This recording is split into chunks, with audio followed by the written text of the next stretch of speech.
going live. This is Hannibal from the HannibalTV.com, and I am live with a Halloween edition of my daily news update. So happy Halloween, everyone. I posted a few supernatural related videos today to celebrate Halloween, but the big news today is AEW, not surprisingly, once again beat NXT, but again, both shows were way down. AEW did an average of 759,000 viewers, which was down 21% from last week, and it had a 0.33 rating.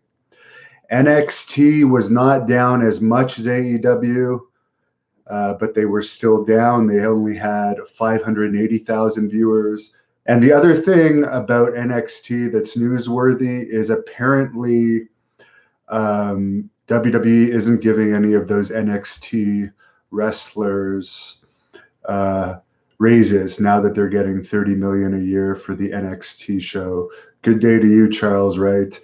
And for the guy saying World Series had 20 million viewers, yeah, but the fact of the matter is NXT and AEW are going down week after week after week after week, whether there's competition or not. So the trend is still down because both shows are fucking boring, in my opinion.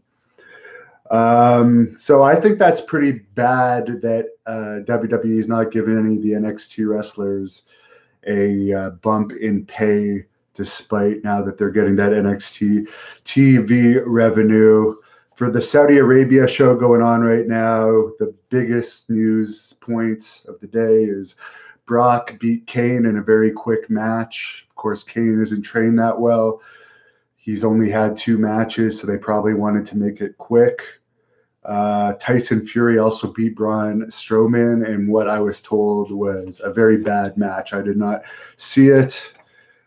There's supposed to be a girls' match on the show. They are supposed to be wearing different outfits than usual because Saudi Arabia is a very sexist country and a country where the normal women there, from what I understand, have to wear cloaks over their face that only show their face. They can't show their legs and so forth. A woman in Saudi Arabia cannot even report being abused without the permission of their husband. So it's a shithole, okay? It's an absolute shithole. WWE's going there for the money. Supposedly they're getting $40 million for this show. UFC turned down going there because of how controversial a place it is. And I just remember when Hulk Hogan used to fight for the rights of every man.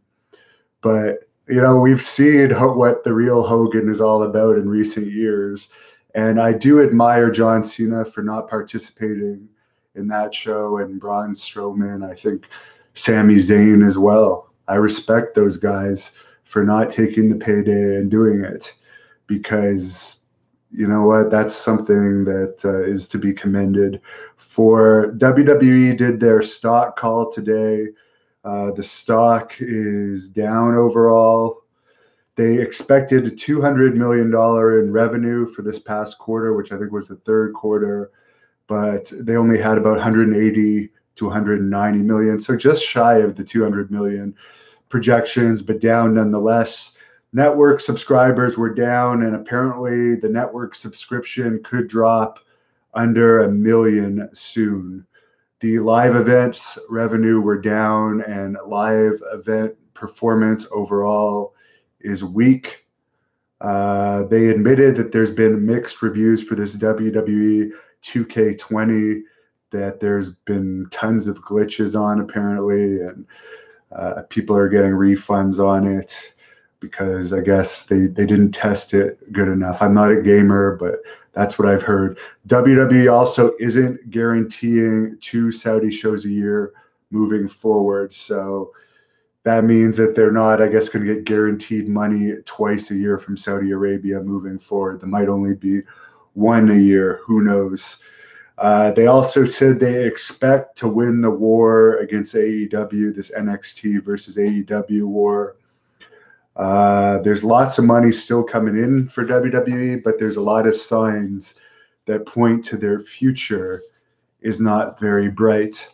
Regarding the two Great North Wrestling wrestlers that participated in the WWE Canadian tryout in Toronto this past August, Max Testosterone has confirmed that they actually called him back and said that they're not interested in this time, but he might get another chance in the future. I haven't heard anything about Lady Yasmin. There are some signs from her that point that she could be very well undergoing the signing procedures. I don't know. I'll try and get an answer on that. But if she is signed, she's not allowed to say anything. So who knows? She's still up in the air. She is not confirmed, for instance, for the February 29th Great North Wrestling event. It's going to take place in Smith Falls, Ontario, featuring the Faces of Fear, Davey Boy Smith Jr., Savio Vega, and others. I'm also working on a really big women's wrestling named Jessica Black, Women's Champion of Canada, is going to be there. Two people, Mike Blankenship and Varamado Baruso, says Sami Zayn is not allowed in Saudi Arabia because of his Syrian roots. So it's not him saying he can't go. He can't go there because they're discriminating against him. I don't know, man. It's a bad place. Bad place. I wouldn't say that if I was in the position that I would necessarily turn down huge money to go there, but it's not a good place. It's not somewhere I would ever go on vacation. So thanks everyone for tuning in. The Wrestling Observer is probably going to be out later today. I will do my weekly Wrestling Observer view. And when I find out if AEW's attendance this week beat the Raw attendance, I'll also let you know.